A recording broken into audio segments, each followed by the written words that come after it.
Nalungkat ko yung gamit ko, guys. Baka sakaling mahanap ko yung 550 ko, guys. Hinirang ko lang yun. Buti nga walang tubo yun. Yung 550, ipupuhunan ko sana sa lumpia.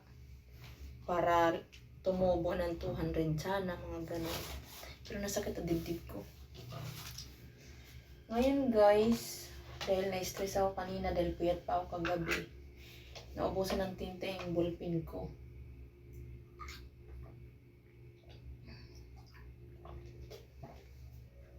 Tatlong tinta.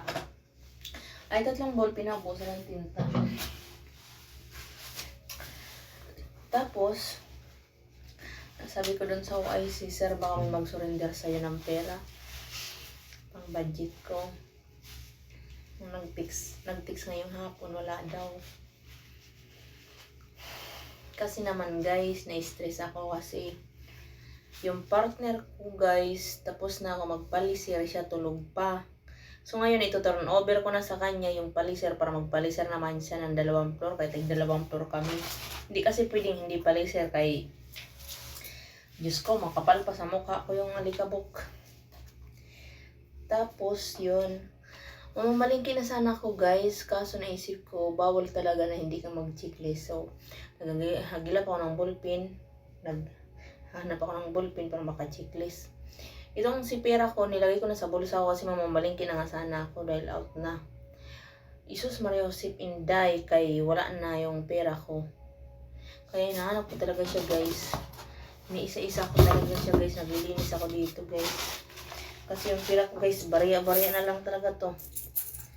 Ayan, thank you dun sa viewers ko na magbibigay daw sa akin ng tulong. Sa tutulong kung may pera lang ako, hindi ko natatanggapin yun eh. Pero, blessing, hindi po, maganda po yun sa inyo kasi, shoutout pala doon sa nagbibigay ng tulong sa akin.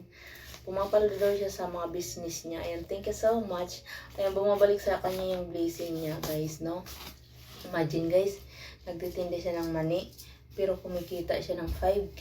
O, diba? Mas malaki pa yung kita niya sa akin. Yung kita ko, 600 lang.